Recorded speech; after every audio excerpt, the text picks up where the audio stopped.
Hello, friends, and welcome to Cinephile Saturday. We're back to a normal schedule, I hope.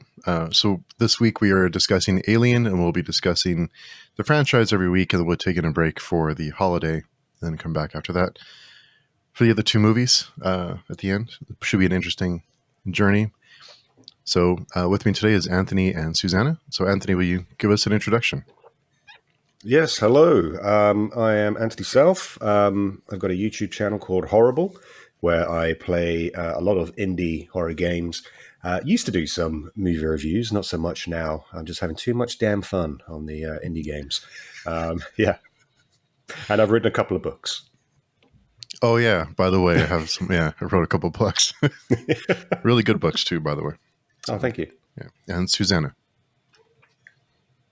Hello, my name is Susanna Imaginario. I also write books and I run a YouTube channel called Den of the Weird. And I love to talk about movies and books and stories in general. Yeah, really good books too. There's really great authors today. Thank you.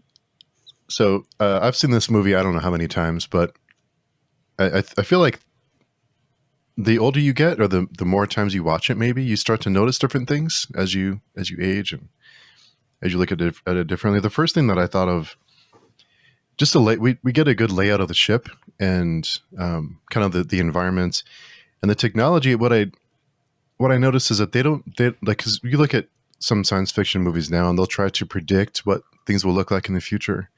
They'll try to have a screen that's touch screen that's floating in the air. You can move things around. They spend a lot of time doing those things, but in this one, a lot of it's like cigarette ashtrays, coffee cups, paper. So it almost, I kind of felt like it draws you in because it seems familiar. It's a science fiction story about a ship in the middle of space. So there's a lot of technology, but it's elements of that time period. So I feel like it maybe brings the viewer in and doesn't seem so fantastical that you couldn't see yourself in that position. Mm-hmm. Yeah, 100% agree. Sorry, Susanna, go. Well, it just has they feel very comfortable on the ship. Usually in science fiction or movies of that time, everything was so neat and clean and shiny and structure, and they're just having lunch, having a smoke, and the coffee is just they are in their living room. You kind of forget that they are in a spaceship, but it helps, at least to me, the viewer, to relate to the characters. It's almost, that could be me. Just they come across as very, I don't want to say mundane or ordinary, but you know they don't come across as the sort of person that you could never aspire to be. They're just very professional, etc., but very relatable people. Mm-hmm. Yeah, I think like going on that sort of thing, like you have the Nostromo as this basically this little tug ship, really, isn't it? Sort of thing. I think the conceptual artist Ron Cobb kind of wanted the kind of stark, pardon me, wanted the stark design to kind of be like these like blue collared guys just basically getting a paycheck. That's what they're doing, right? They're just here to do the job. So everything like on that ship is like has a function, that's what I kind of particularly love about the kind of very slow sort of start to Alien is the kind of panning across the ship. You see all the kind of decks, you see the A deck, B deck, C deck. The C deck being the one with all the kind of like just almost like a submarine in that respect. It's kind of compact. It's designed literally for doing its job, and that's what the crew are there for as well. They just want their paycheck. There's obviously it gives you time to kind of get to know these well-known and beloved characters kind of thing throughout I think the actual alien beast doesn't turn up for like the first 40 minutes of the film, so you get to know these characters, and even though some of them barely say a lot, i.e. kind of Brett sort of thing in that respect, his famous line of like, right.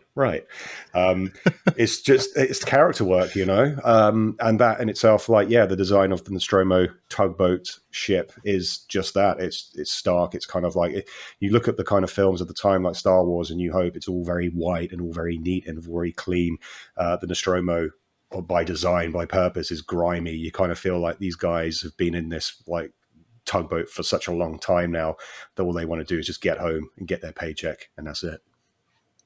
Yeah, and one of you said it looks dirty and messy. They have like sweat stains. They have like stains on their shirts.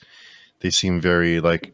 I would imagine if you're on a ship in the middle of space, you're not going to be, so proper and trimmed, and you're not going to look your best every day because who cares? Like you're around the same people, and all the characters. Exactly. I like that they brought in the labor parts of it. Like that's not my job. That's not what I'm paid to do.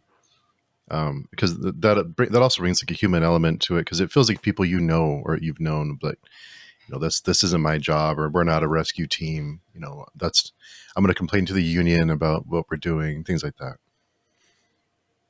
Oh yeah, definitely. Like the conflict that you have between the characters is great. I mean, you have like the kind of the grease monkeys. You have the kind of Brett and Parker, who are the engineers. So yeah, they're going to be the ones getting the kind of filthy grime, and you got the kind of Ellen Ripley's the warrant officer, who's just there to kind of like solve problems when they come and arise. Dallas, the world weary captain. Lambert, the navigator, who's the kind of heart of the kind of story, I guess, and the kind of the one that the kind of audiences, I guess, relate to even more, because like she's the one from the very get-go when they find the transmission detail. She's like, don't know about this. It's the little nuances between the characters that I really love. And then going back to what you're saying about the kind of ship design and whatnot, obviously with each new kind of rendition of the film that comes out, you just get to see a little bit more of the ship like in the background. And like one thing I noticed recently is like just John Hurt sitting there when they're on the bridge, this very kind of cramped style of bridge, and then you just got like you see this kind of gaffer tape on his seat, you see some like tearing on the seats of the leather and everything like that. It's a rugged ship, and it kind of reflects the characters, I think, in that respect. So yeah. Mm-hmm. It's interesting you bring up Lambert, because from what I read is that she was almost Veronica Cartwright. I think she was originally cast as Ripley, and I think they changed it before they filmed. Mm-hmm. Yeah, it's really interesting when you kind of see, who could have been. Apparently, Harrison Ford was allegedly meant to be Dallas and turned it down. So there's a number of. It's one of those weird ones. When you see a film, you watch a film, you're like, you hear then after the fact, like, was it Tom Selleck was meant to play? Who was it? Indiana Jones originally. And like, can you imagine now, like looking back on the kind of history of certain franchises and certain characters and how that would have been portrayed by different actors?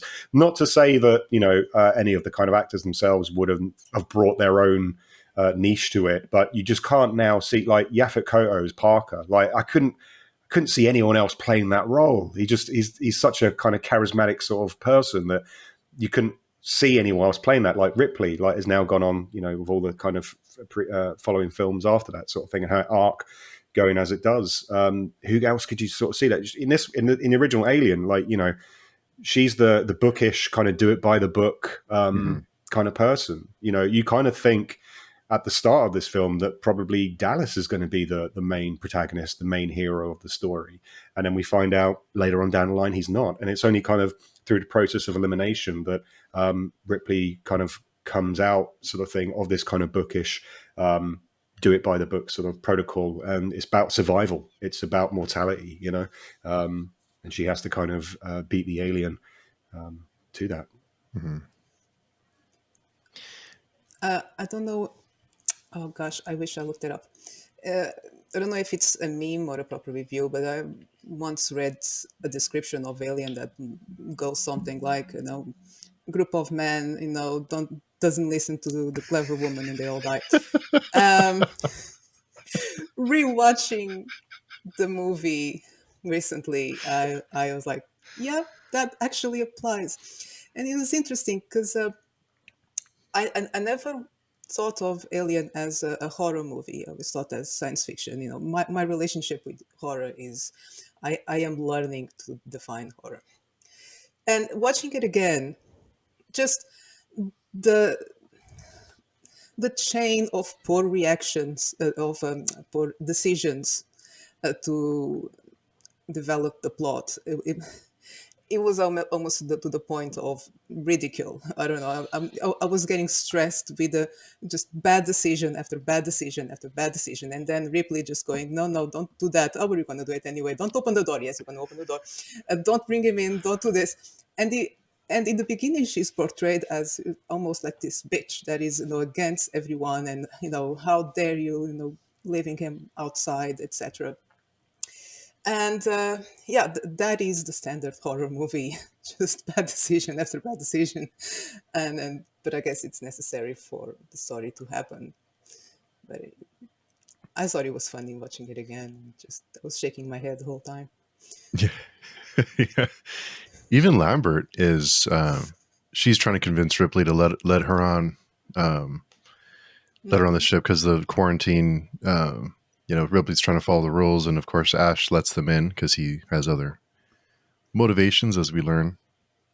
Kind of just opens the door for them. But yeah, I did like that somebody was like, somebody had to stand up and say, we can't do this because you put everyone in at risk. And of course, if you're in that, I guess if a friend of yours has a thing wrapped around his face, you're going to want to help him, and that kind of goes out the window in that moment. But at least you tried. But I like how Lambert, slaps her when she comes there. One of the So famously rude, deleted so scenes. sloppy. Yeah. Oh, they deleted It's it? interesting. I don't know. Yeah, I think in the original version, when Kane is brought into the medical bay, it just kind of cuts to Brett, Parker, Ripley, and Lambert in the kind of corridor, and you just see that something's happened, but you don't know what. If you haven't seen it, then you wouldn't probably know. But Lambert just has a face like Storm, and Ripley's obviously a bit emotional, sort of thing, because she's just been slapped in the face. But it's interesting as well that you talk about the quarantine thing, because there is some lore that goes back with Ripley. I think if you kind of look on the wiki sort of information, when she was a child, she was actually quarantined for about 9 years because of some kind of basically like a kind of COVID type thing that happened on the kind of colony that she was staying at. So when you kind of have that information, when you see it, you can now understand like more so of a character's, like we don't know until the second film that she's actually got a daughter, sort of thing. So there's another reason. It's just like little pieces of lore that kind of like build up a certain character and their certain traits. And I think that's one of the one of the main reasons why she's so, like, you can say that she's really doesn't want to let them back in because they have to go through quarantine, and she's overridden by Ash, as you said, because he has his own motivations to preserve the alien.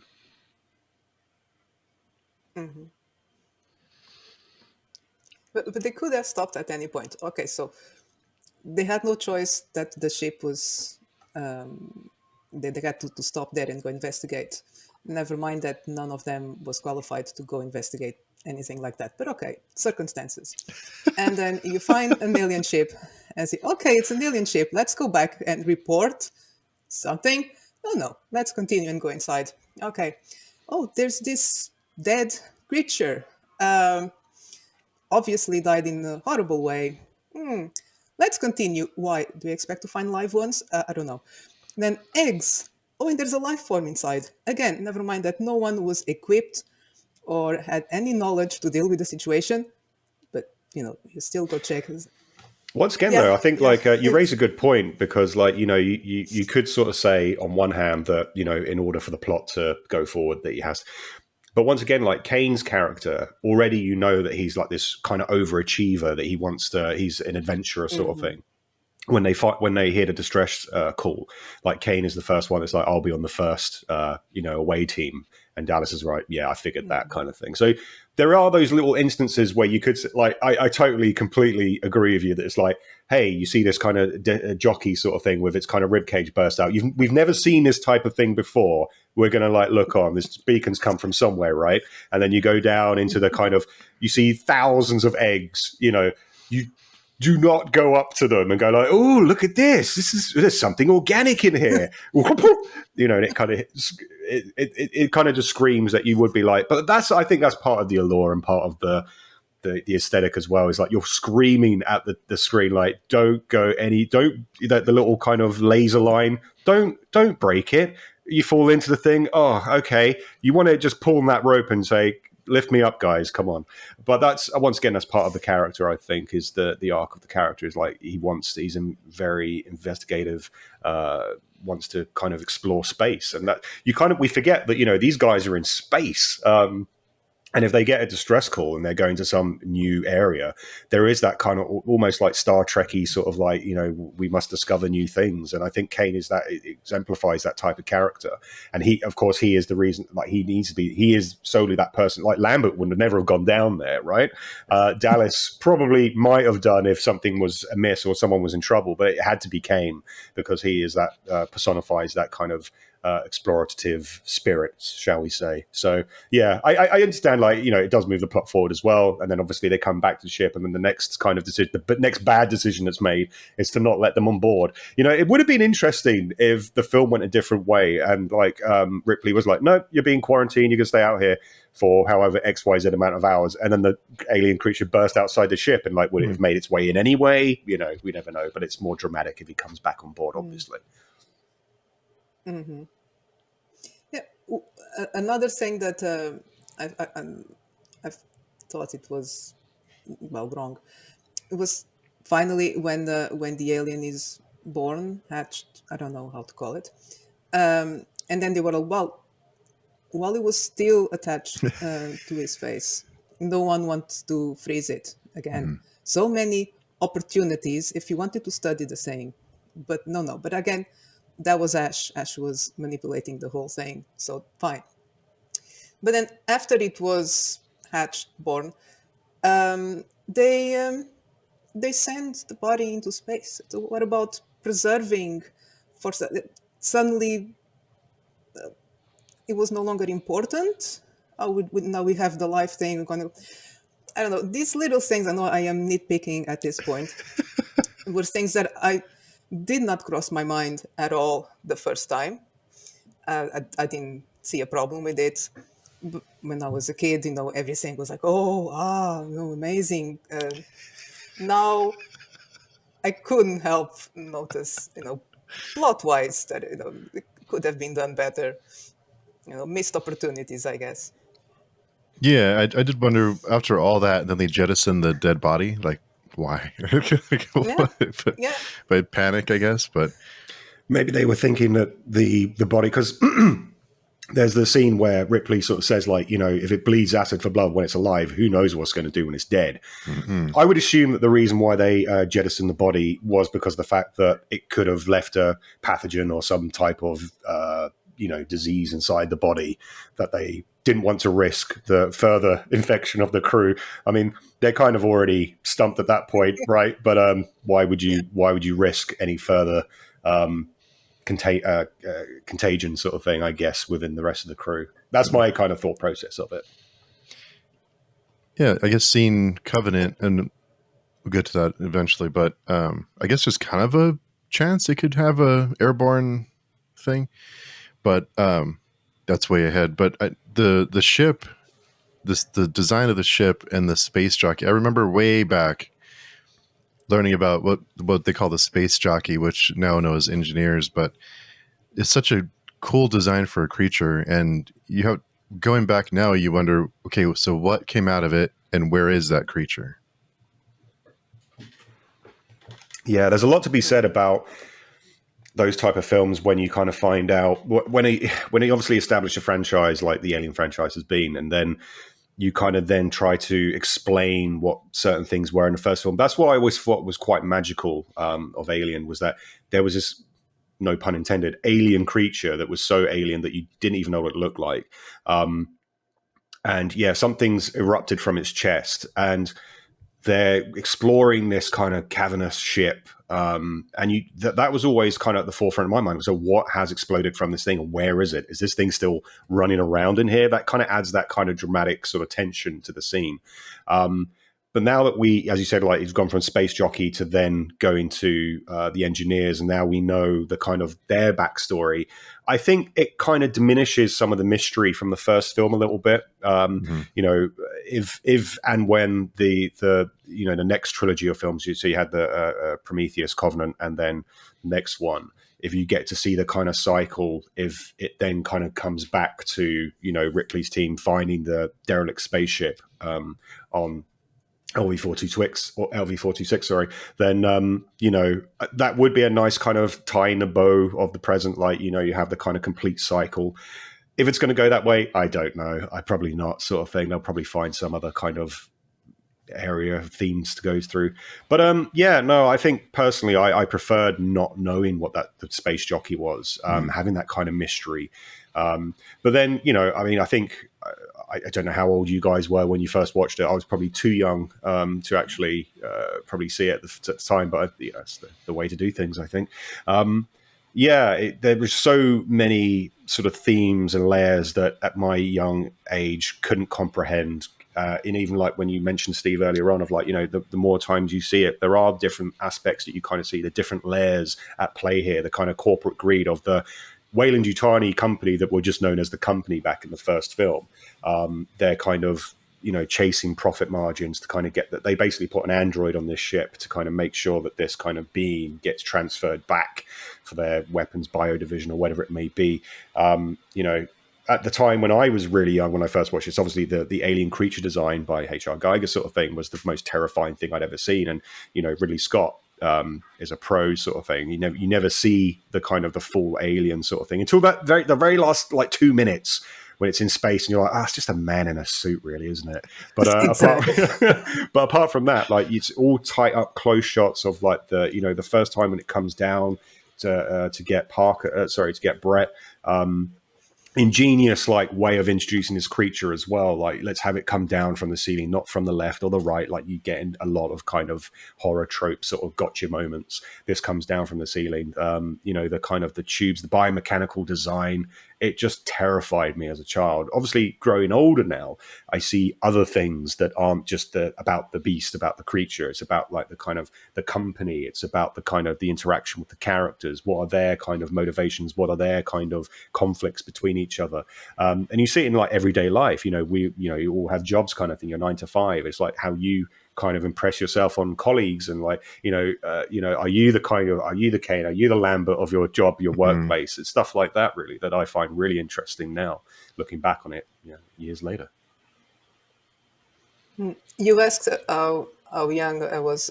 We were when you first watched it. I don't know the exact age, but I was young enough that the first time I watched it, I only cared about the cat, pretty much. I couldn't care less who's dying or how. The alien was pretty cool, but I was just worried about the cat. I wanted the cat to live. Cat needs to survive. And now, exactly. And now, so I was pretty young. My parents let me watch anything on TV, so I did. And now I'm here thinking, because the fact that there was a cat on the ship, and we're talking about all the poor decisions and curiosity. I think there's some sort of allegory there. Curiosity kills the cat. Except the cat seemed to be the only character that was not curious about the alien at all. He knew exactly what he was looking at. He didn't want anything. It was clever than everyone else except Ripley. So it was nice that both survived. I was really happy with that. I mean, you could argue that... Did you think there was something there? I mean, they could have a dog or a rat or anything else. I'd have liked an iguana. A lot of like Ridley Scott's films, like in Blade Runner, for example, you have that kind of like animal iconography sort of thing when you have... certain animals represent certain things, like the owl that you have in Blade Runner. When you see the kind of eyes, it's a kind of Pris who kind of like does the raccoon sort of spray paint on her eyes and stuff like that. Yeah, Jonesy, you could argue that Jonesy caused the death of Brett, originally. They're going with the motion tracker, trying to find it. It's in the little cabinet. Squeals away, gets through the net, and then, Parker's like, well, we have to grab it again, otherwise we'll find it on the tracker again. Leads him into like the most, I don't even know what this area is of the ship sort of thing, where they have the chains dangling. I know that it was an area of contention between Ridley Scott and the producers, because they were like, why is water coming down from these why are they dangling chains here? You could argue that maybe this is a kind of mining sort of area sort of part of the ship where they have like particular things. I never really understood that myself. Like I do think, I mean, it looks really good on camera, don't get me wrong. There's a lot of times when you have to kind of subtract a certain amount of logic, I guess, just to make the shot look good. But I always found that fascinating. Like, what is this area? It's like a kind of blast furnace sort of type of area. Is it kind of mining? Where are these chains? What are they doing with the chains? But obviously, Jonesy leads Brett to his death. So maybe Jonesy had an ulterior motive all along. It worked for the company. He was yelling. Yeah. Trained by the company. I wonder how much money was spent keeping that cat in cryo sleep. Yeah. I mean, how does the cryo sleep work in that respect? Because like by the end of the film, you see Ripley in the hypersleep chamber with the cat. Do they share the same oxygen? I guess they do. But there you go. Yeah. Never thought of that. Yeah, it's probably the oldest cat in the world as well, because like in the next film, was it 56 years later? That's got to be a record, right? It's Guinness Book of World Records. Call them up. Yeah, it's an old cat. But go ahead, Susanna. I'm sorry. I was going to ask if you think the movie would have worked. If that script would have worked if it wasn't for Geiger's work, if it wasn't for the artwork, the sets, the alien itself. Imagine if instead of the alien it was, Predator, something. If it would work. I don't think it could have done. I mean, you see like a lot of the creature features of that era. You look at stuff like as you mentioned, the Predator. Like even when once again I was probably too young to watch Predator the first time.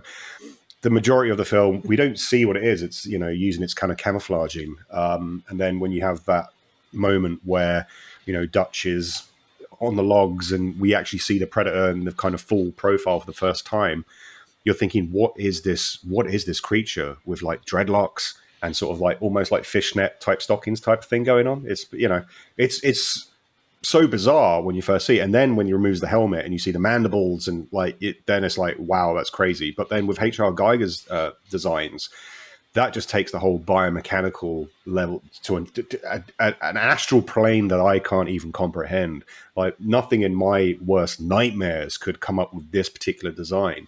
And they obviously, I think Ridley Scott and Ron Cobb and everyone else that was involved in the kind of hiring of Geiger, props have to be given to them, because I think they had to fight for him as well a lot with the studio because it is such a terrifying type of creature. I mean, we've become a little bit desensitized, I think, over the years now, and we've seen it in so much mainstream media that it has lost its kind of bite. And I think that's the reason why, Scott in his later films has kind of not wanted to kind of champion the alien creature so much, because it has become part of our zeitgeist sort of thing in that respect.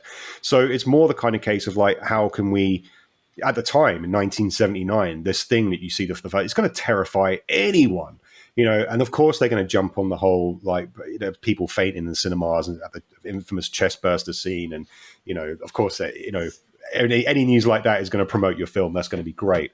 But I can't see any other. Like it's just a kind of amalgamation of like these perfect ensemble cast, this perfect creature design, all coming together. But then talking about what could have been, like apparently the facehugger creature was meant to be green, apparently, and Geiger and the space jockey as well was meant to be painted. Like he hadn't finished the actual painting of the space jockey, and the company were like, "We don't have any more time. We have to shoot this," and he was very disappointed by that. But then in the end, it has this kind of flesh-colored tone to it, sort of thing, that gives it more of a familiar sort of style of, even though it's alien, it's kind of familiar, if that makes sense, like in a kind of creature. So yeah, no, I don't think you could have had any. I mean, look at going back to the Predator reference. If you've seen like the kind of what the Predator was originally when Jean-Claude Van Damme was playing as the monster, it was like this kind of stick insect figure from like the 50s, those kind of like 50s films. You've seen, if you can watch on YouTube, some of the kind of test footage that they were using for this creature, and it was like, if that had been the kind of creature they had gone with in that film, that it would have been a laughing stock. And so I think with this one, it's once again the culmination of like great direction, great editing.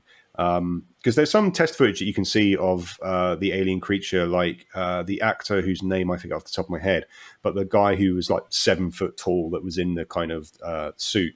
I think he was told to play the character as a child. So there's like certain scenes when you've got Brett, when you've got Parker and Lambert basically trying to get the air canisters, and you see the kind of the silhouette of the creature in the kind of lighting. Originally, the actor came in sort of crawling on his arms and on his So feet, sort bad. of thing, to kind of simulate. Yeah, it doesn't look good when So you watch bad. it, and you can understand why they cut it, sort of thing, or why it wasn't in the final thing. But you can also see a kind of, that's another element as well that was brought to this. Like we're thinking that this alien creature is there to kill everyone. It's just there to survive. It's like everyone else on the crew. It's about survival. It's about mortality. And this creature, and that's why Ash, in his dying breaths, basically says, like, I admire its purity. It's kind of it's envious. This creature that's been designed by men, Ash feels impure, right? So he's like now turning around and saying, I envy this creature because it is pure. It's the most purest kind of like thing that's ever been created. Whereas I am just this machine that's been made by men who don't know what they're doing. So I'm impure. So I'm envious of that. Those kind of like themes are like really blow my mind. Yeah, definitely. Absolutely. Speaking of Geiger,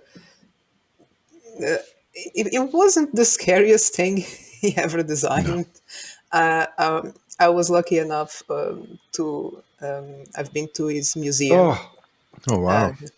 Yeah, 20 years ago. Is it still open And now or it's, not?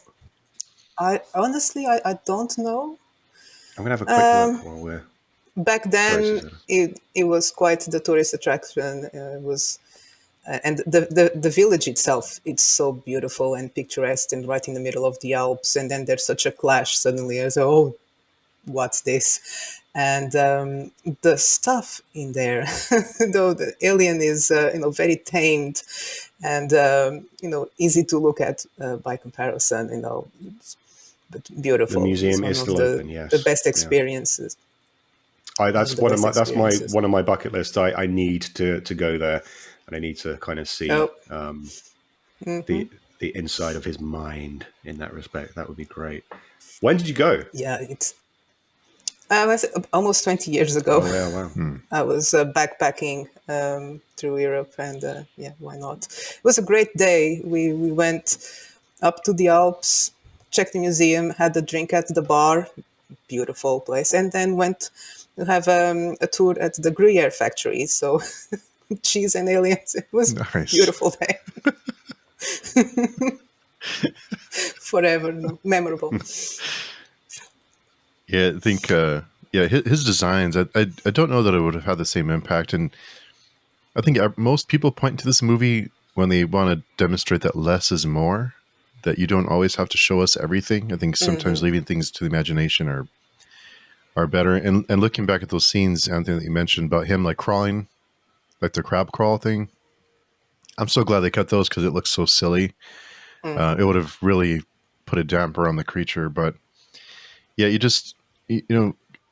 with the ship and the eggs and the space jockey, when Prometheus and Covenant were being released, I'd always wanted to know the story and how did they get there and what came out of the space jockey and where did the eggs come from and why did the ship crash and who set off the distress signal. And then the movie started coming out and it's like, I don't want to know. Maybe it's better that I don't know. It's just leave it to my imagination. Yeah, too many details. Yeah. But do you think the reason that because it is very the art is, no one is indifferent to it. Either you, even if you like it or if you think it's disgusting or whatever, everyone gets a reaction. And there's this idea that it's because it's very phallic. And not just the alien, the face hugger, if you look at it closely, it looks like other things. And all his art is wrapped into some sort of sexual reference.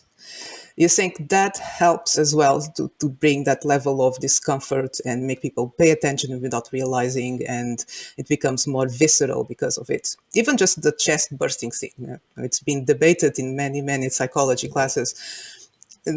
All those elements, I think, to me, watching it again, they were stronger than the script itself. That's where the genius of the movie is, because the story is quite simple.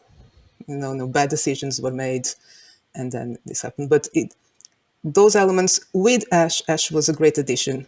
If he wasn't a robot, it wouldn't have worked. And you are absolutely right what he was saying. The way that he almost envy not the creature, but that he wasn't created by that creature, and I guess that comes into play later on. But yeah, the themes, the underlying visuals, and I think they play a lot more than just what is being acted and said in the movie. Oh yeah, totally. Like, sorry, go on, Steve. No, I was going to mention the face hugger, its design, and it looks I think it's when you look at what the underside of it looks like a vagina. So you wonder, like, and that's the creature that kind of it's almost like an assault, like a sexual thing, where it sends its tube down your throat. So it's it wraps around your face and then it bursts out of your chest. It's almost like it's impregnating you, but it's I think that makes it more frightening, that it seems so personal. It seems like like it's not just a random thing, like a contagion in the air that you just inhale. It's like it's assaulting you, like it's raping you, basically. Yeah, definitely. I mean, I think that's one of the kind of sexual iconography based about with the creature's design and the actual kind of reproductive cycle that goes on. Like, what we're saying, like as you said, like the face hugger, the underside of it looks like a vagina. The male rape, essentially, of Cain with the chest bursting scene. The shedding of the skin, like it's like, as you were saying, Susanna, it takes all these kind of discomforting things that you would likely see in a kind of like giving birth to a child is like one of the most majestic things in the world, and you're just turning on its head right now, and you're like, no, we're going to make this look as gory and as not graphic. It's not the actual it's the intention, I think, of the alien design and its reproductive cycle that kind of makes you uncomfortable and makes you kind of feel like, regardless of whether you're a man or a woman, this creature will essentially rape you and come out of your chest. Like, can you imagine bursting through the rib cage, through all those kind of like organs? It's crazy to kind of think of that, and then like becomes this. We don't learn in this particular film, but then later on, if the face hugger basically goes on a calf, you're going to get the kind of dog type alien sort of thing, and blah blah blah. And depending on what type of creature it kind of impregnates, this adapts to that form. Something that's kind of later on in the film series, and mostly in the kind of like comic books and stuff like that as well, that it kind of goes into. But it's just fascinating that this creature will, dependent on what it's impregnating, will become like this kind of version of it, sort of this dark shadowed version of it, like in that respect. So but yeah, I mean, the phallic kind of head, once again, when I was that young watching it, didn't really kind of see that originally. There's that one scene when Ripley's in the shuttle, in the escape pod, and it kind of comes out of the piping sort of as she kind of blows the kind of steam on it. That was one point when I was sitting there going, "That just did I just see that? Did I just see its head? Like, and is that." You do that kind of thing the first time watching it. What I would love is to get someone who has never seen it before and just get their kind of like first reaction of the film. Because like we've probably watched it hundreds of times now and we've become probably a little desensitized to certain things. It would be good to kind of see it through a fresh pair of eyes and see certain segments and see if they kind of catch on to that type of thing, or if it's just like, that's interesting. That would be a really interesting one to do. I wonder. I'm sure it has been done. Yeah. I wonder too if it would have had the same impact. Susanna, you mentioned the art and the creature design if that imagery would have had the same impact today, because we're so desensitized to that kind of stuff. Like in 1979, maybe it wasn't maybe that often that we would see suggestive imagery like that. So that's maybe why it had the impact it did at the time. I wonder if it would have the same impact now, because it's everywhere you look, you see suggestive imagery. So it's not as taboo as it was, as it is, or as it was then. Likely not. But then again, a lot of what we have today comes from Alien, from what from what came before. Yeah, so it's kind of hard to imagine that there's been plenty of imitations, let's call them that. Just again and again, you were just trying to shock the audience in different ways, but build on the same premise. So once has been done, that's it. It's hard to imagine. I mean, the 70s wasn't, they were just come up from the 60s. I mean, I think people were not necessarily prudes back then, just because they weren't used to see that in cinema that much. I think maybe in many aspects there was a more mature audience than now, that everything has to be, censored and viewer discretion, this and that, and a list of trigger warnings. Can you imagine the list of trigger warnings for Alien? Non-stop. Oh man. Yeah. It was just 5 minutes listening to the annoying voice just going. Yeah, it's a long checklist for sure. Sexual content, flashing images. It just gets Tobacco, Oh, foul yeah, language, tobacco, yeah. Tobacco, sexual yes. imagery. Yeah. Alcohol abuse. Yeah, he would not stop. Funny enough, you can watch this on Disney. So Yeah. Yeah. And Disney Wow. owns it now, which is really Yeah. which is really worrying. Uncensored? Oh, all right. Yeah. Okay. Yeah, they It's bought interesting Fox. though that because I was always a fan of like the old Dark Horse comics as well with the Alien franchise, and now that Disney or Marvel have acquired it and stuff like that, you're seeing like the new storylines that are coming out in the comics. Okay, but not like the old school ones. Like the Dark Horse did it really well. So Yeah, and Anthony mentioned Predator, and I think in a movie like Predator, I think I've watched it recently, and it is of the time. Like it's dated. You can it's very everybody's like muscle bound. It's like a typical 80s action movie, and there's nothing wrong with that. It's just what it is. But in this one, everyone seems like normal people, and we get to know them. I think we don't get the distress call until like 30 minutes into the film, and we don't see the alien until almost an hour into the film. yeah. So it gives us a lot of time to spend with them, and we don't really even know who the main character is. Like we don't, because I think most people would assume Dallas was the main character, and then he dies. Yeah, yeah, definitely. I mean, that's once again the beauty of it. Like going back to as you were saying, and I think like Susanna, you were saying, like no one listens to the woman; they all get killed, and it's like completely right. But you'd think like it's interesting because this was obviously Sigourney Weaver's like debut as such, right? I mean, out of all the kind of cast members there, John Hurt and Tom Skerritt probably the most bankable names, if that makes sense. They were the stars in terms of like of that era. And there's like a lot of those type of scenes. Like there's once again like apparently there was a scene where when they're having the last meal, shall we say? Apparently Ridley Scott was on set, and they were directing.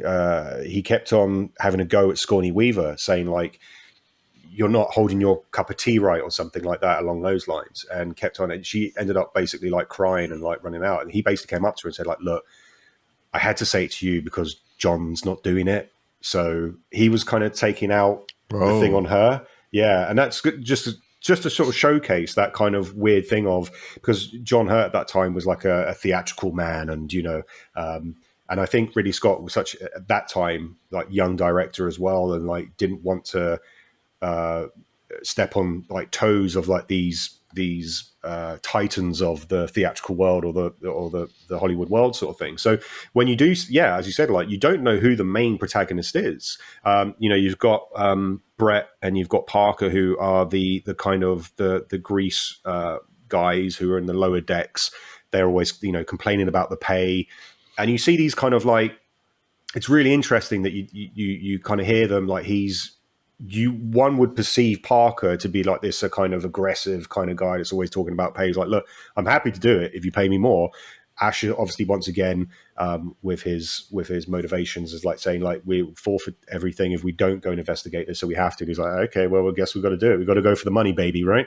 Then you have like Lambert sort of thing, who's, I think, in the scheme of things, I think Lambert is presented as the audience member. Mm-hmm. She's the one who, once again, what this film does really well, and it's not a perfect film by any means. There's a lot of imperfections involved, a lot of weird edit cuts, like when Ash's head is put on the table sort of thing. That's one of the worst cuts in the world. But when you see like Lambert sort of like looking over morosely when she doesn't want to be there, but it's like that point of like, when do you kind of speak up and say certain things? When Ripley is trying to decipher what we perceive to be a distress beacon, is actually then a warning. Once again, like Ash is the one to kind of say like, what's the point? Like, she's like, I'm going to go out after them. She's like, well, what's the point? By the time you get there, surely they'd already know there's a problem, right? So there's a lot of that kind of thing going on throughout the film with these characters. Yeah, as I said, like before, like I think for a part of it, I think Lambert she doesn't get much screen time in that respect. Once again, there's a lot of deleted scenes that aren't in the original cut.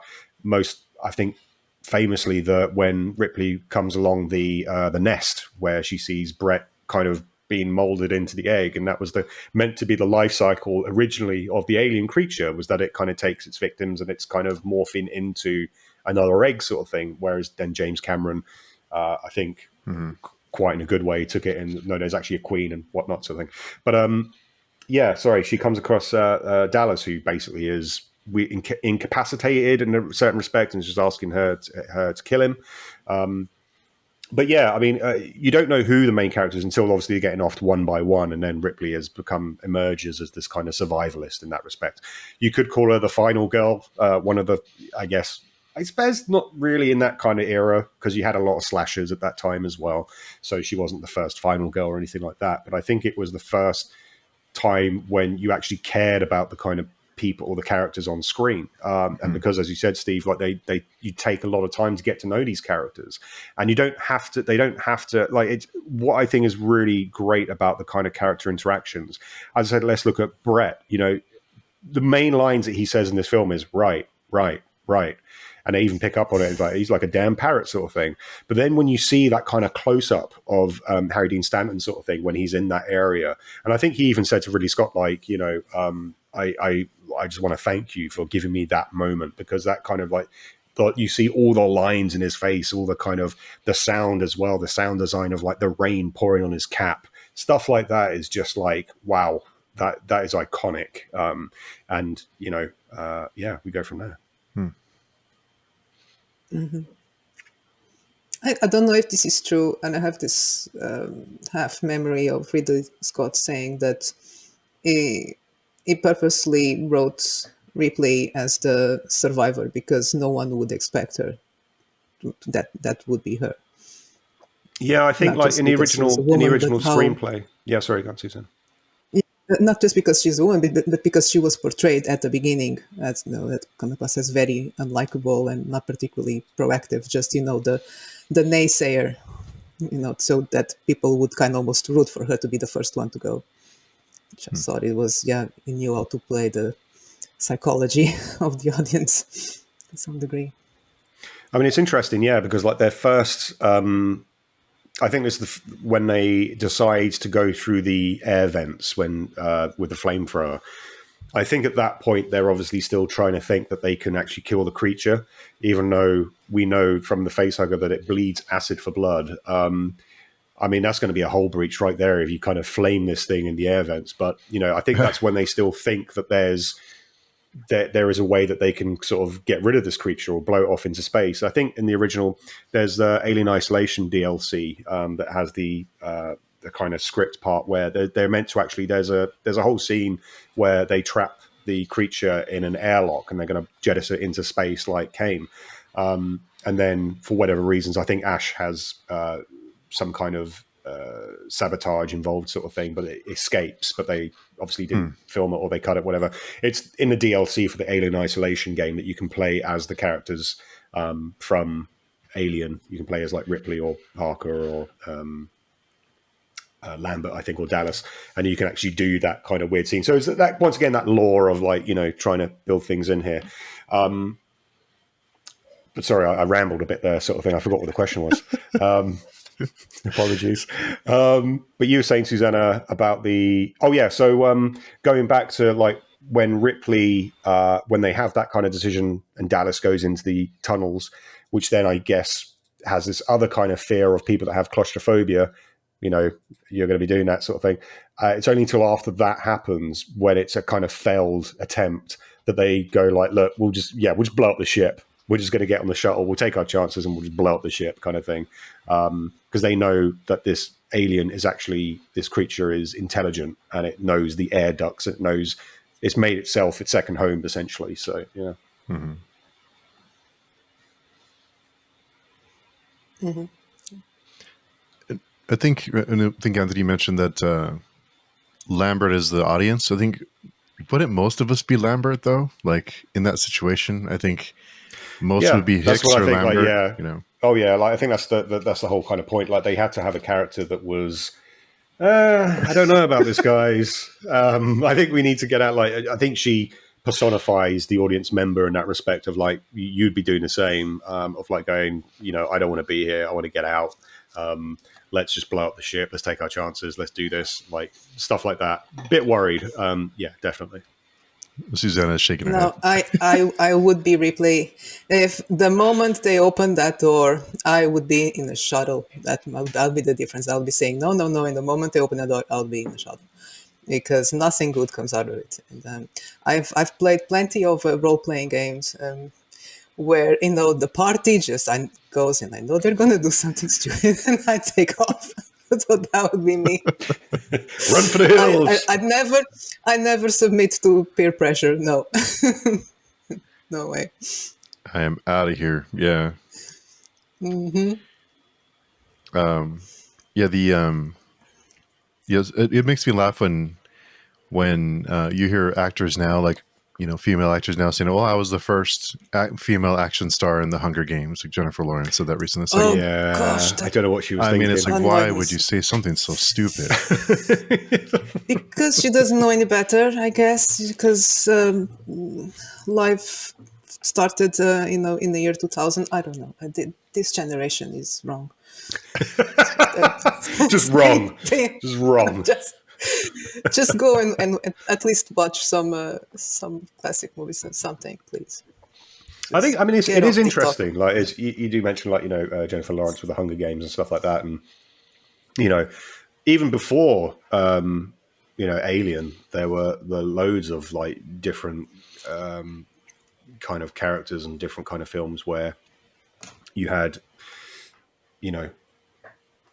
female leads as such. That I don't think off the top of my head, I couldn't think of anything. Whereas you don't know in this particular film, like you don't know who the main character that you're meant to be rooting for is.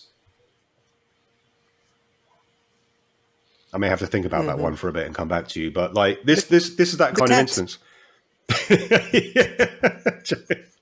Jonesy. Yeah. Yeah. I mean, yeah. The one character who, well, okay, so speaking of characters, and there's a lot of discussion around what the alien does to Lambert. Speaking of the whole suggestive imagery and everything, it seems like it takes its time with her. She's the only female that it kills, right? Because everyone else it kills, it converts to either tries to convert them to eggs or just kills them. So it seems like he didn't kill her quickly, and there's some, the way its tail comes up between her legs, and there's some sound discussion. effects. Yeah, and her screaming and the way that her foot is dangling. Yeah, but that plays into the whole a sexual theme of rape, pretty much. That's what the alien does to make the audience uncomfortable. It does play into that a lot. Yeah, no, it's interesting. You're listening and you're just, yeah, everything goes through your head. What can be happening that would make her make those sounds. It's very well done in a twisted way, of course. Yeah, I've got to say that's one of the probably greatest screams or death throes in kind of cinema sort of thing, when Ripley's running down the corridors and all you hear is this kind of like almost choked gargled sort of, and then like you have that kind of end scream at the end sort of thing. Yeah, I mean, I think in the novelization of the film, Parker gets his apparently can't use the flamethrower because Lambert's in the way, so he throws himself at the alien, but the alien kind of just snaps his neck. Like it's a very kind of straightforward snapping of the neck in the novelization. But with Lambert, yeah, like as you said, I think as you both kind of like said, it's kind of more drawn out, and I think it's more kind of exploitative for the era, shall we say, to have the only female kind of character. I mean, obviously, we don't see what happens to her. We see the kind of end result. But yeah, she basically, you have legs dangling where the clothes are off. Like, why are the clothes off? Why is she now from her foot to her shin? Why is that now? Why are the clothes gone? So I think it is that kind of suggested. Once again, it's like the kind of Hitchcock psycho sort of stabbing in the bathroom scene, right? You don't see any of the stabs connect. You just see the blood or the black and white sort of thing of it, and your mind kind of suggests certain things. I think that is a kind of prime example of your mind suggesting certain things, especially with the tail coming up between the legs. Yeah. In the 80s movies, 80s action movies, even this time period, but none of them turn into Rambo, or none of them turn into a soldier, or James Bond. Ripley survives because she's intelligent and cunning, not because she knows how to kill, or she doesn't turn into this killing machine herself. She's able to survive because she uses her brain, basically. Yeah, I mean, one of the most important, I think, parts of this is towards the end when she throws the switch of mother sort of thing to destroy the warp core, whatever it is. And she kind of she's traveling to the shuttle, and then she sees the alien creature in the way, and she kind of backs away. She can't, she goes back to try and put the cork back in the bottle, so to speak, and it doesn't work. So that in itself, like, that's when her main frustration comes out, when she starts like saying, "Mother, I've turned off the coolants. Like, what's going on?" And Mother's like, no, the ship's still going to explode. So she has to fight through that. Like, she wants to even then you can still see she's using logic, she's using reasoning, but she's also scared. Like, she's also like afraid of her life. So she goes back once again. It's taken out of her hands. She has to now bulldoze her way through this, and that's what she does, because it's a great character moment, because it kind of showcases the fact that given the situation, she will overcome, she will adapt, much like the alien creature itself. And I think that's why in later iterations of the franchise, that's why they kind of made Ripley be part alien. Oh, let's not go there yet. No, but thumbs up. We don't for talk about Sigourney alien resurrection. Weaver. We don't talk about it. Not yet. Not yet. Thumbs up for Sigourney Weaver performance. The only bit in the movies that I was scared, because I don't scare easily, but is when she's in the shuttle and she's the performance is perfect, and she's singing to herself to just kind of calm down, and she knows the alien is right there, and the way that she's shaking and trying to sing, that was an amazing performance. That is the moment that I am scared for her, if I knew that thing was right there, and the way she's just shaking, looking over her, beautiful. That, I just talking about it, I can feel my hairs in the back of my neck standing up. It's a great cinematic moment, especially when you see in her helmet. Such good actress. Very sort of 2001, when you have the kind of, when she's slowly pushing the buttons in order to kind of jettison release the pressure in the hole sort of thing. Yeah. And then you just basically see these little lights lighting up, and she just takes that moment where she looks over her shoulder, and you just see these Yeah. like jaws right there. Yeah, I think funny enough as well, the Lucky Lucky Star that she uses as a mantra as a song. I think the the producers weren't particularly happy because they had to pay an extortionate amount to be able to use Really? yeah. There's So always something. there's always something. There's always something. But I love, once again, like, it's something that I kind of wish they kind of carried on into the kind of subsequent films, that like she used that, maybe because of the reason, because they had to get the rights for the song. They couldn't do it. But I think that would have been like, you know, even in Aliens, when she's going down the lift to kind of get Newt sort of thing, just like a little throwaway, like, you are my lucky. I thought that would have been nice, a nice kind of caveat sort of thing, kind of throwback to the thing. But I don't know if you've ever been that scared. I thought it was beautiful because when you are that scared, I mean, singing helps. Just having the tune, definitely, yeah. yes, and Yeah. genius. Yeah, it's very well done. Yeah, I think like we had mentioned earlier, when the alien does make it on the ship, and on the shuttle, and when she sends it out of the airlock and it catches itself, and then she shoots it with the harpoon thing. I think it would have, if it would have just gone out into space, that would have been a perfect ending. Better. Yeah. But seeing it crawl back in, and then you get a good look at the alien, and I think that kind of it didn't ruin the rest of it, but I think it kind of was out of place for the rest of the film, that we just see bits and pieces. Yeah, no, I agree. Like, as we said earlier, it's the first time you see the whole alien creature, and you're just like, it's a man in a suit sort of thing. I mean, I like the fact that it's, obviously he's trying to survive. Once again, we're talking about like the themes of the film, and like, I think mortality and surviving is one of them. And this creature is obviously that its pure design is to survive.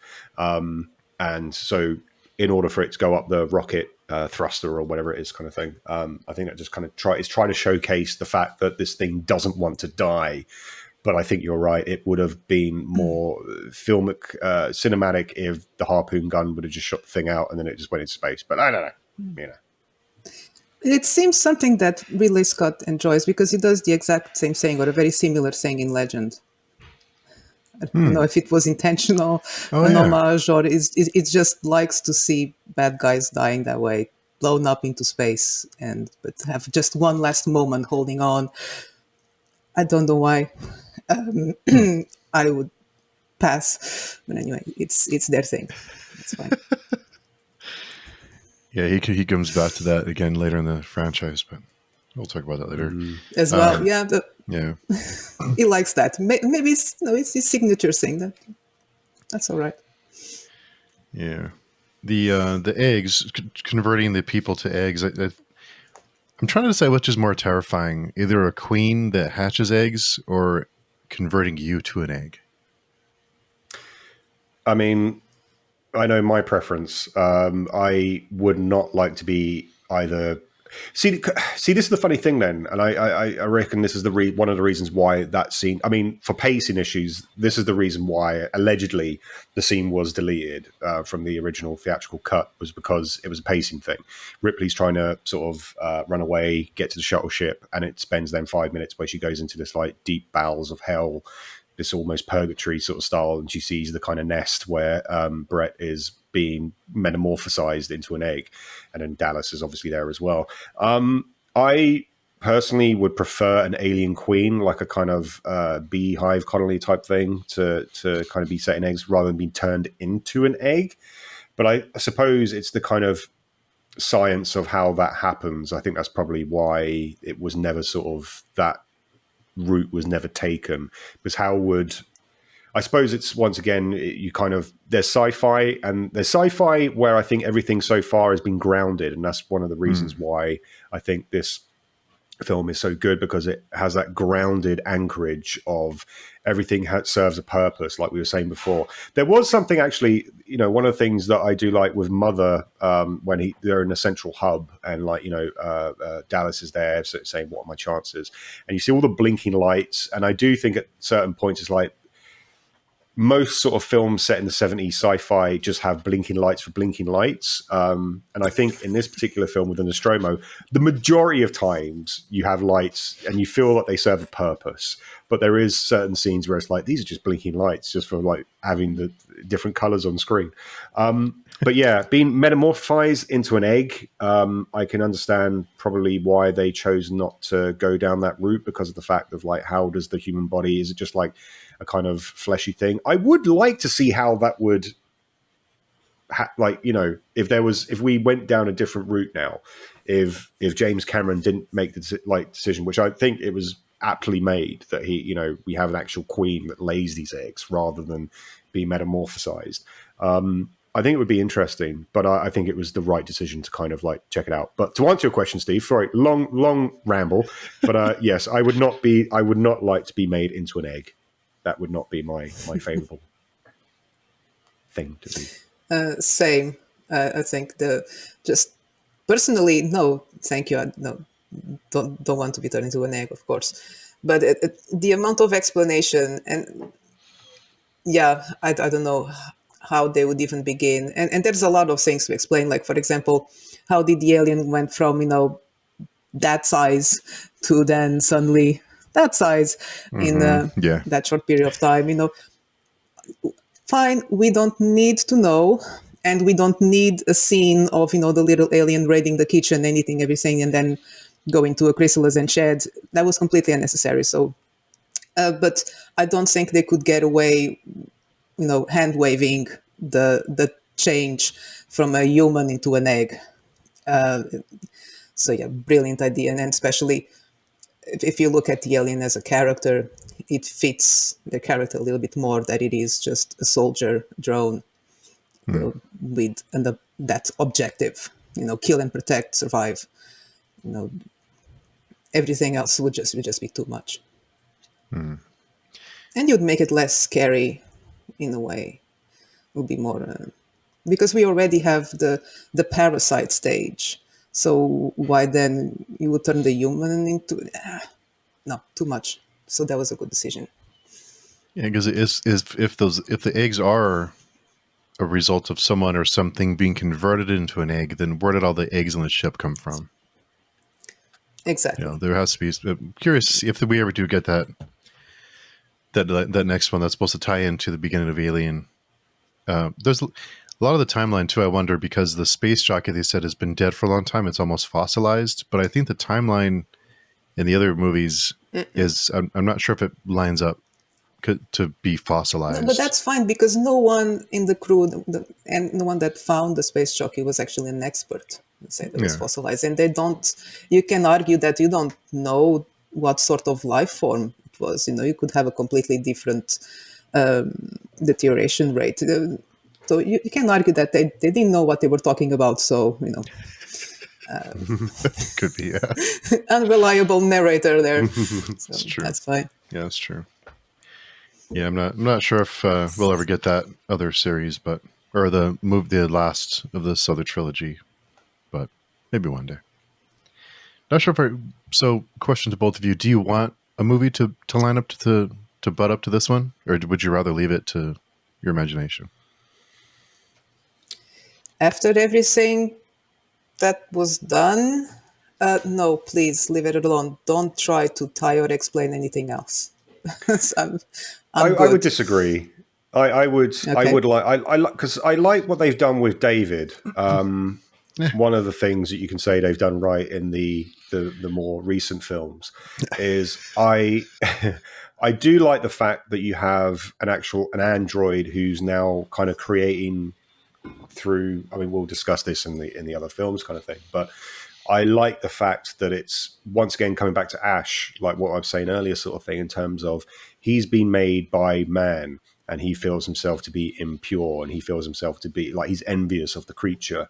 So I do like that, even though some of the themes moving forward in like Prometheus, there was a heavy religious type of sort of theme there. And in Covenant, I think it was just more of a trying to take the aliens aspect of like having a group of people come onto la la la. I do like the fact that, yeah, I would like it to be a cycle. because when we look at the alien life form, there is a kind of reproductive cycle that goes on. I would like it to be sort of tied up, but I wouldn't want it to be done in a way that makes it disingenuous, if that makes sense. I do like the mystery, but we've already had the mystery kind of. We've already had the Wizard of Oz kind of turn back the curtain sort of thing. We know what the engineers are now, so that kind of part of that mystery is already being done for us. So, yeah, I would like a finalization of it. I would like to have it come full circle, and the fanboy in me would like whatever the third film. Like, I would like the ending to be. You see the Nostromo going through space and you hear a kind of the distress beacon or whatever. And it's like, there you go. There's the kind of the nice, whether that's going to happen, I don't think it will. But I still want to see David's plight. I want to see where he goes. Yeah. I'll do the fingering. You like that one?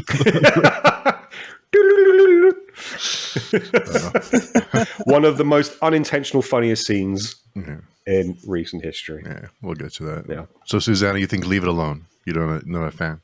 Yeah, there's too many plot holes. Just leave it alone. It's like Swiss cheese at the moment. I will agree, but yeah. If anyone can do it, yeah, give it a try. But I honestly can't see how. I sometimes play this game myself. How would I fix this movie or that movie, or just from, and I could not fix this franchise at all. So I don't know. Yeah, I blame Marvel. I blame Marvel for a lot of things, but it's this whole shared universe shit that, like, Ridley Scott couldn't help himself. He had to just let's bring Blade Runner into this universe. Let's make it a shared universe. No, stop, leave it alone. Why do you want to bring Blade Runner into this? Like, it's a whole different thing. Why do you want to? It's almost like he's like, just like. It's like, stop, just leave it alone. Like, just finish the story. Exactly. You're trying to combine two worlds that had never been connected before. Just finish the story. Don't. It's interesting because the TV series that's going to be coming out soon, that's written and directed by Noah Hawley, is apparently set 3 decades before the events of the first film, and it's going to be set on Earth, and it's going to have. It's going to be more based about the kind of corporate part of things rather than the actual alien life cycle. I mean, you're going to have you can't have an alien TV show without having that kind of happen. I wonder if that's going to have, I think that will probably be getting to the point of maybe the end of the series of the first thing will have, the Nostromo, like set some kind of corporate stooge sending the details through saying like, oh, we've got this tugboat that's in the outer rim. They need to kind of like go blah, blah, blah, blah. What I would personally like to see is with Amanda Ripley. I think that's the way forward. I think like to have Ripley's daughter. I mean, she's already had the game. That was like a massive success. If they did something with that, I think I'd be interested again. It'd reignite my flame, my passion for the series. But I don't know where they could go with the third film to kind of wrap it all up. I thought we'll have to wait and see. I thought the Alien, the one that they were working on, was like a modern day thing that was totally screw the timeline. Or is that they change it? Romulus, I think. I'm not sure if that's the actual TV show okay. or the actual another sort of film. I mean, it would have been interesting to see Neil Blomkamp's version of Alien 5, essentially, bringing back Hicks and Ripley. But then this is maybe a bit later on, sort of thing. We got to Alien 3, the amount of different iterations that had. Oh, what could have been? I mean, oh wow, what could have been is just so tantalizing, to think about. But there you go. Well, sadly, I can't make it on the weekend for Alien 3 because I would have things to say. I've watched all versions and I'll just have to listen to it. We'll be curious to see what version we decide on. But yeah, I think it's interesting that we now the horror is more about corporations and companies and I don't know. I think there's something to be said about escapism, and it's okay to be afraid of terrifying creature in outer space who wants to kill you and turn you into an egg, and a face hugger that wants to send its tube down your throat and impregnate you. And you don't always have to bring real life into these stories. Like, it's okay to not talk about an evil corporation. It's, Exactly. We were talking about horror, how it's always the people that are the real monsters. Alien is one of the exceptions. In the first Alien, the alien was the monster. We really have, people were stupid, but that was a proper adversary. There was a proper enemy. You It had was the Ash as sort of well. I thing you mean, would we can't not. just let Ash off the hook here now. No, I'm not. No, Ash was a surprise, but the concept of the evil androids wasn't new. It fit the story very well, but it wasn't exactly surprising. But to have an actual alien, an actual monster, something that would scare you, and a proper monster to deal with, that it's not human. And then even in Aliens, it kind of starts to shift to the human, and we go there, and it was great, but in a way it kind of made me sad, because it was one of the few that for once we couldn't blame humanity for it. Yeah. Turns out apparently you do. You're like, oh dear, why? Yeah, I don't know. Well, yeah, it'll be a fun discussion. Anything else you guys can think of for Alien? No, just great movie. I think despite everything, it still holds up pretty well. Oh, yeah. And great performances. Yeah, very good. Yeah, I Despite agree. I all mean, my like, complaints, I think it's good. yeah, it's not a perfect film in that regards. It is, at the end of the day, I think this has been said before, like a B movie in space that's elevated by the cinematography, by the direction, by the acting.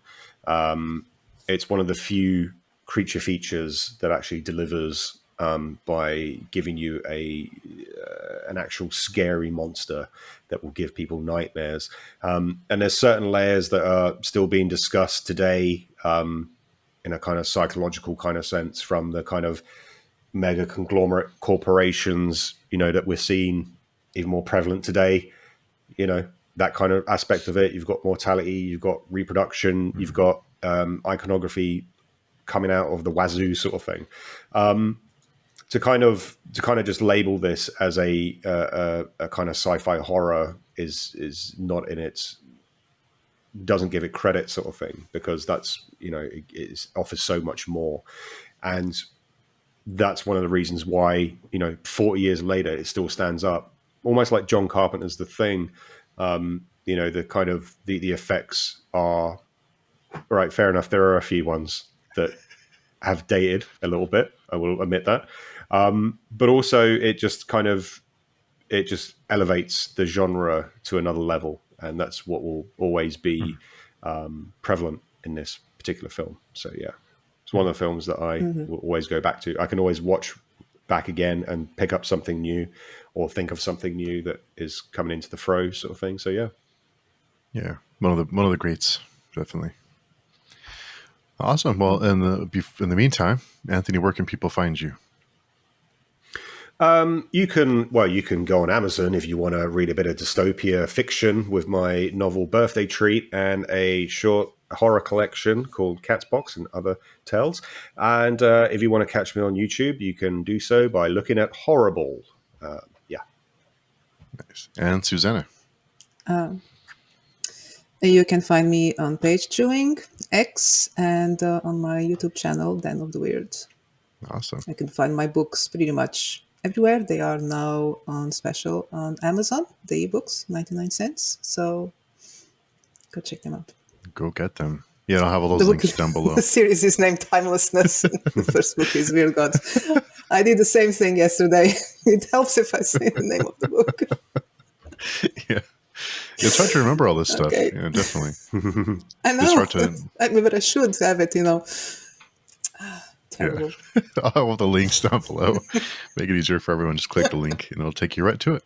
So cool. So until next week, we'll talk to everyone very soon. Thank you. Bye-bye. Bye.